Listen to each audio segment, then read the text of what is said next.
기도하겠습니다. 하나님, 우리는 종종 말씀이 짐이 된다, 말씀이 지키기가 어렵다 말합니다.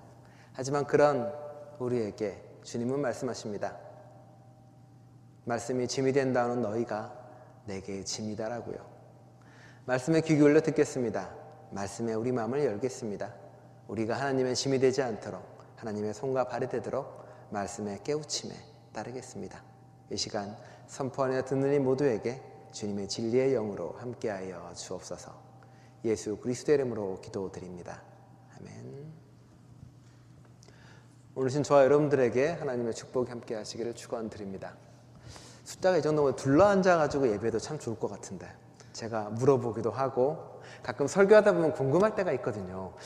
요거는 이해하셨을까? 요거는 혹시 다른 생각이 있지 않을까? 궁금해서 물어보고 싶은 게 정말 많은데 아쉽네요. 제가 수요 성사학당 때는 이렇게 물어보기도 하고 이야기하거든요. 저는 그 시간이 참 좋습니다. 이렇게 성경 본문을 하나 가지고 이런저런 이야기를 하면서 서로 그 진리를 같이 찾아가는 과정이 참 좋거든요. 교회도 언젠가 그런 시간이 좀 같이 했으면 하는 바람이 마음 한가운데 있습니다.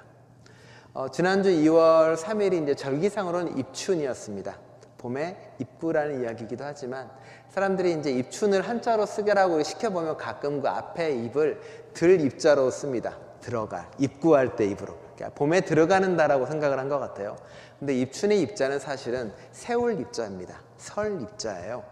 생각을 하면 그 절기는 봄을 세우는 절기라고 이야기할 수 있습니다. 이상하죠? 아마 그 겨울을 보내는 수많은 사람들에게 우리의 선조들은 봄은 저절로 오는 것이나, 그리고 저절로 이렇게 우리가 가는 것이 아니라 누군가가 세우고 만드는 것이라고 믿었던 것 같습니다.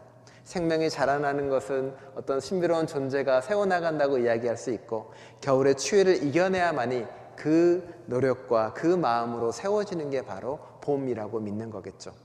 그리스도인들은 봄을 만드는 사람입니다. 어쩌면 욕심이, 그리고 불안이, 두려움이 겨울처럼 세상을 다 덮고 있을 때 그리스도인들은 봄을 세워나가는 사람들이고, 복음의 소식은 따뜻한 봄의 소식을 전하는 거겠죠.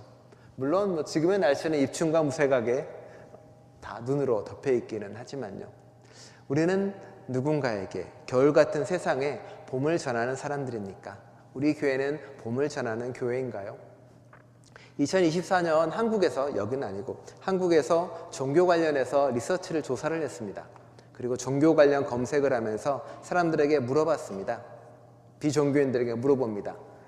자, 여러분이 보는 종교회, 그리고 그 단체의 신뢰도는 얼마나 됩니까? 얼마나 믿을 수 있고 얼마나 괜찮다라고 생각합니까? 라고 물어봤습니다. 개신교는 몇 프로가 나왔을까요? 한국 사람 생각할 때 개신교는 얼마나 믿을 만한 종교였을까요? 14%입니다. 바꿔 말하면 86%가 믿을 수 없다는 이야기죠. 물론 아마 거기에는 특정한 어느 누군가가 한국에서 아마 부정적인 걸 만들었을 확률이 대단히 높습니다만, 그렇죠. 86%가 개신교를 믿을 수 없다라고 이야기합니다. 왜냐고 이유를 물어봤어요. 첫 번째는 교만하다입니다. 내가 옳아, 나만 맞아라고 주장하는 것. 그리고 또 하나는 부패하다는 거고요. 그리고 또 하나는 누군가를 차별하고 혐오하고 억압한다는 겁니다. 이렇게 합쳐보면 그런 거죠. 부패한 교회가 자기 잘났다고 생각을 하면서 다른 사람을 차별하고 혐오해. 그래서 교회가 신뢰를 잃었어라고 이야기합니다. 안타깝죠. 교회가 좋은 일을 하고 이런 일을 하면서 예수의 이름을 드높이다가 정의를 외치고 평등을 외치고 자유를 외치고 억압받아서 14% 나오면 고마워하겠지만, 예수랑은 전혀 관계없는 일을 하다가 이 모양이 된 게 한국의 교회이기도 합니다. 궁금해서 캐나다도 찾아봤어요. 캐나다에서 종교의 신뢰 지수는 얼마나 되나. 캐나다는 대단히 디테일하게 조사를 했습니다. 떨리는 마음으로 캐나다 연합교회를 이렇게 찾아서 열어봤습니다. 몇 프로인가. 캐나다 연합교회는 54%더라고요. 뿌듯하기도 하지만 왠지 54%인데 54%는 이유가 있는데, 캐나다 연합교회는 한국이랑 반대입니다. 정의를 외치고 차별과 어바에 반대하고 많은 사람을 사랑하고 돌보기 때문이라고 나옵니다. 캐나다 연합교회 외의 다른 교단은 어떨까요? 보수교단이라고 칭하는 복음주의 교단은 14% 나오더라고요. 똑같더라고요. 그러니까 복음주의 교단이고 더 자기만 아는 사람들일수록 더 낮은 단계로 되고 있다는 이야기죠. 하나님을 믿는다고는 교회가 점점 부끄러워지는 사실이기도 합니다. 하나님은 이스라엘 사람들을 출애굽시키고 그들에게 새로운 공동체를 만들어가면서, 그리고 예수님은, 그리고 제자들은 교회를 만들어가고 공동체를 만들어가면서 과연 오늘날의 교회의 이런 모습을 생각이나 했을까 싶습니다. 사실 예수님이나 그리고 하나님이나 사람들을 공동체로 모으면서 그 안에는 정말 자신의 모습을 그대로 닮은 사람들이 있기를 바랬고, 그리고 자신과 같은 사람들이 그곳에서 사랑으로 섬기라고 했을 것입니다. 그리고 거기서 교회의 이름을, 예수님의 이름을, 하나님의 이름을 드높이라고 말을 했겠죠. 우리는 출애굽기를 읽어나가고 있습니다. 출애굽기는 하나님이 히브리 사람들을 이집트에서 끄집어내면서 그 사람들로 하여금 아름다운 공동체, 우리가 보는 교회란 것을 이루라고 끄집어낸 것입니다. 그리고 그 사람들은 나와서 그 교회를, 공동체를 하나하나 만들어 나갑니다. 아무것도 없는 곳에서 시작한 그들은 하나님의 말씀을 조금씩 배워가는 거죠. 그리고 그 중심에 바로 십계명이 있습니다. 사람들이 십계명에 대한 가장 큰 오해 중에 하나가, 십계명은 우리가 지켜야 될 계율이야. 우리를 어떤 틀 안에 가두어서 어떤 모습으로 만들려고 하는 거야. 우리의 삶과 자유를 계명이란 말로 딱 묶어서 못하게 하는 거야 라고 오해하고, 그리고 잘못 생각하기도 합니다. 십계명은 그런 계명이 아닙니다. 오늘 읽었던 출애굽에 이렇게 이야기하죠. 십계명의 맨 처음에 나오는 이야기인데, 나는 여호와 너의 하나님이다.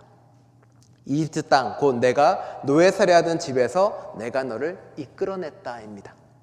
내가 주인이니까 너 내 마음대로 시키는 대로 해라는 이야기가 아닙니다. 하나님이 너에게 자유를 줬다라고 이야기하는 거고, 그리고 이제 그 자유를 온전히 누릴 수 있는 길을 십계명으로 준 것입니다.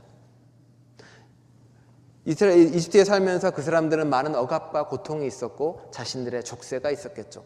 하나님은 십계명이란 계명을 통해서 그 족쇄 하나하나를 끊는 법을 알려주는 겁니다. 불안의 족쇄에 사로잡힌 사람들에게, 혹은 물질과 욕심과 욕망에 사로잡힌 사람들에게, 다른 사람을 차별하고 억압하는 그 족쇄에 사로잡힌 사람들에게, 부패와 그리고 자기 자신조차 바라보지 못하는 교만에 사로잡힌 사람들에게 그 족쇄를 끊어내고 자유를 주기 위해서 십계명을 줬다는 이야기입니다. 그렇게 보게 될 때 우리는 십계명을 우리를 묶는 족쇄가 아니라 우리를 해방시켜줄 길로 볼 수 있는 것이고, 우리를 변화시킬 새로운 진리로 만날 수 있는 것입니다. 그래서 십계명이 앞으로 우리가 이제 한 10번 정도 또 이야기를 할 예정인데, 그러려고 그 중간 단계를 이렇게 짧게 이야기하려고 설교를 딱 준비를 한참 했거든요. 한 번에 끝내려고. 안 끝나더라고, 설교가. 그래서 아마 이 설교는 아마 2부에서 3부까지 이어질 수 있다는 것을 미리 말씀을 해드리는 바입니다. 십계명에 다다르기까지의 출애굽 사람들은 여러 가지 상황을 많이 겪습니다. 지난주에 우리는 홍해에 대한 이야기를 했죠. 사람들은 홍해를 가르고 나오면서 그 사람들은 이제 우리가 세례를 받는 것처럼 다른 세상, 그리고 다른 존재로 거듭나는 발걸음을 뛰게 됩니다. 하나님이 갈라준 그곳을 넘어서서 이제 우리는 다른 공동체로 간다는 것을, 다른 세계를 만들어 간다는 것을 그들의 가슴 안에 새깁니다. 미리암의 노래를 통해서 그들은 약한 자와 힘없는 자를 돌보시는 하나님을 진정으로 만나기를 고백하는 거죠. 그리고 홍해를 건너서 나아가기 시작을 합니다. 그들은 바로 그 다음날부터 행복하지 않았다는 걸 우리는 알고 있습니다. 이집트 나올 때는 좋았죠. 그래, 이제 노예생활 끝이다. 하나님이 나와 함께 한다면, 하나님이 내 길을 지켜준다면 우리는 행복할 거야, 잘 될 거야 라고 생각을 했습니다. 하지만 그 바람은 3일 만에 깨져버리고 맙니다. 딱 3일이 되자 사람들이 뭐라고 이야기합니까? 목말라요. 목이 말라 죽겠는데 물도 없다, 이놈의 광야. 모세는 나를 왜 데리고 나왔나? 이집트 땅이 훨씬 좋았다. 그 말이 그때부터 나오기 시작을 합니다. 달랑 3일이요. 사실 우리도 그렇습니다. 작심 3일이라는 말도 있고요. 오늘은 기도하고 기도를 열심히 해야지라고 하지만 3일이면 끝나버리는 거죠. 그때 우리가 알고 있는 마라의 쓴물을 단물로 바꾸는 사건이 벌어집니다.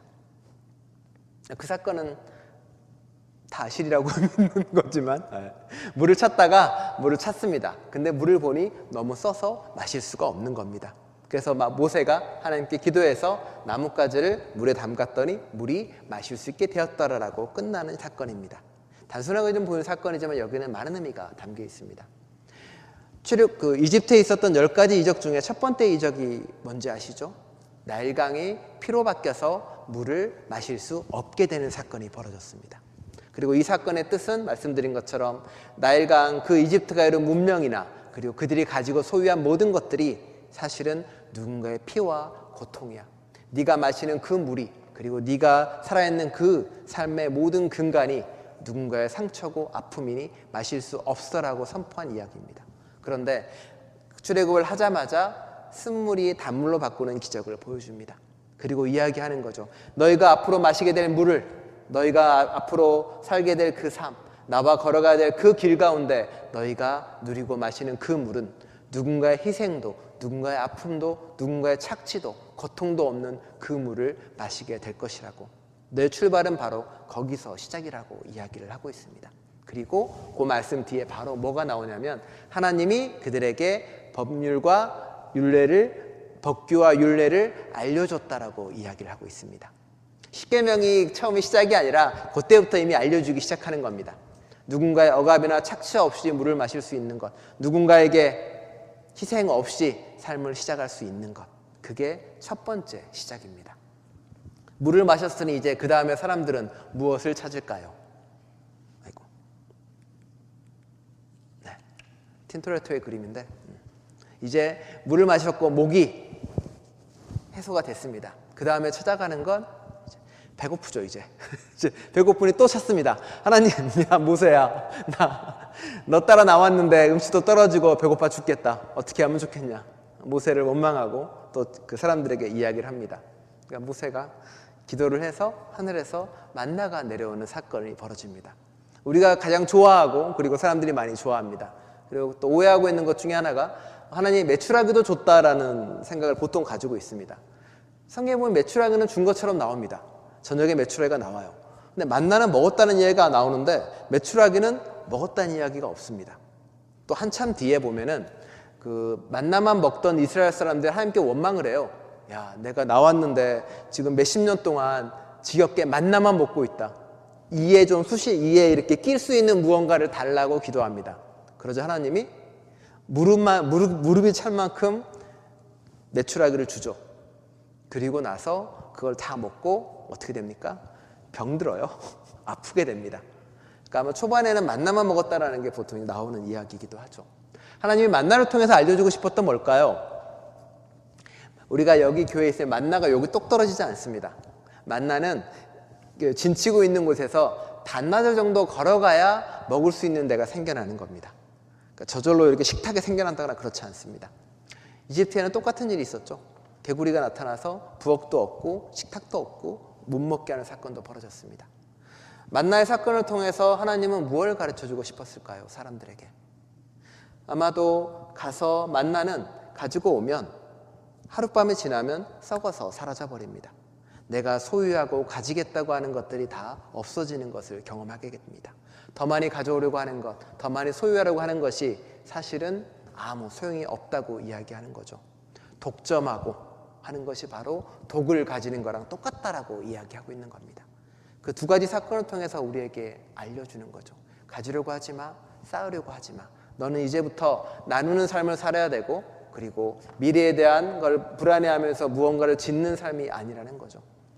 예수님은 말씀하셨죠. 옛날에 어느 부자가 있었는데 고민을 하며 올가을에는 추수가 많으니 창고를 더 지어야겠다라고 결심을 했답니다.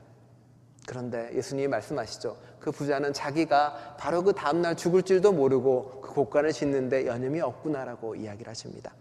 쌓고 누리고 가지고 그 모든 것들이 얼마나 잘못되어 있는지 이야기합니다. 그리고 저 사건이 벌어진 뒤에 또 예수님이 다시 하나님이 이야기합니다. 너희에게 법규와 규례를 알려주겠노라고. 광야에 살아가면서 사람들은 그것을 하나하나 배워나가는 겁니다. 누구에게도 희생을 치르지 않고 아픔을 치르지 않고 자신의 생명을 살아가는 법. 그리고 쌓거나 혹은 가지거나 소유하려는 것이 아니라 나누고 섬기며 하루를 만족하는 삶. 만나는 축복이라고 종종 이야기합니다. 여러분에게 만나를 40년 동안 끼니로 준다고 생각을 해봅시다. 여러분은 그것을 어머나 축복이야 라고 이야기를 할까요? 너무나 좋네, 매일매일 걱정하지 않아서 라고 고백을 할까요? 아닙니다. 그 긴 기간 동안 이스라엘 사람들은 배워나가는 겁니다. 검소한 것, 그리고 힘들고 어렵지만 한 가지 음식으로 살아가는 법, 그걸로 감사하는 법, 그걸로 누리면서 행복해지는 법. 한 가지 음식으로 이렇게 쭉 40년간이요. 만나를 축복이라고 이야기할 때와 섬찟 놀랄 때가 많이 있습니다. 만나는 훈련의 과정이고 변화의 단계입니다. 만나의 사건이 벌어지고 나서 그 다음 사건이 또 벌어집니다. 이제 했고 음식을 먹었는데 목이 막히나 봐요. 또 물을 찾습니다. 물을 달라. 그래서 모세가 반석을 쳐서 물을 나오게 하는 사건이 그 뒤에 벌어집니다. 그런데 이 사건은 물이 중심이 아닙니다. 모세는 저곳에서 물을 나오게 한 다음에 그 지명을 하나님과 다투었다로 이름을 짓고 있습니다. 바꿔 말하면 앞에 있고 물도 주는 율법, 생명을 주는 그 두 가지 규례에 대해서 이스라엘 사람들이 싫어하고 못하겠다고 이야기한 거죠. 그래서 하나님과 반항하고 싸웠던 그때를 기억하라고 그 다음 사건이 벌어집니다. 그 다음 사건도 있습니다. 설교는 2부로 이어지겠다고 했었죠. 그 다음 사건은 이제 아말렉과 싸워요. 아말렉과 싸우는데 하나님이 웬만하면 옛날에 어떻게 했나요? 홍해할 때는 하나님이 물을 가르고 사람들이 다 죽게 했습니다. 그런데 아말렉 때부터 하나님이 뭐라고 하냐면은 이제 너희가 싸워라 라고 이야기합니다. 이제부터는 하나님이 다 해주는 게 아니라 하나님이 너희가 할 때 내가 도와주겠노라고 이야기하십니다. 하나님을 믿었는데 하나님이 다 해줘야죠. 하나님이 우리 따라하기로 했으니 우리 데려왔으니까 하나님이 마음대로 다 해줘야죠 라고 이야기하는데 하나님은 그렇게 하지 않습니다. 네가 책임지고 너 자유를 시작할 때 내가 너와 함께 하겠노라고. 아말렉과 싸울 때 사람들은 자신들의 무기를 쥐고 나가서 합니다. 모세의 팔이 하늘을 향할 때 비로소 승리했다고 나오는 것이고요. 그리고 나서 얼마 지나지 않아 이드로가 오고 그리고 모세는 자신들의 공동체를 위해서 사람들을 뽑아 나가기 시작합니다. 이스라엘 사람들은 비로소 하나님과 함께하는 법, 그리고 자기가 자기의 공동체를 책임지는 법을 배우기 시작했다는 겁니다. 내가 무엇을 해야 될지, 어떤 일을 해야 되고 어떤 길을 가야 될지 그 공동체 안에서 자유와 책임을 배워나가기 시작했다는 거죠. 우리에게 자유와 책임은 어떤 의미가 있을까요? 우리 교회만 두고 생각을 해볼까요? 자, 머릿속에 떠올려 봅시다. 우리 교회는 무엇을 바꾸고 무엇을 실천해야 할까요? 여러분 마음속에 어떤 게 떠오르십니까? 맞아, 이것도 부족한 것 같고, 이것도 우리 교회는 해야 될 것 같아. 이것도 해야 되고, 뭔가 이렇게 하나하나 무언가가 써지기 시작을 합니다. 그걸 마음속에 한 군데 담아두시고 다음 질문을 보겠습니다. 위의 것들을 위해 나는 무엇을 해야 할까요? 입니다.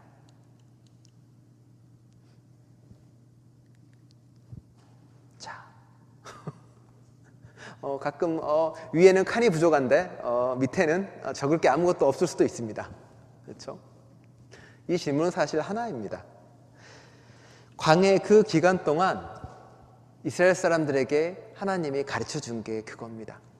너희는 어떤 공동체가 되고 무엇을 하고 싶으냐? 그리고 동시에 물어봅니다.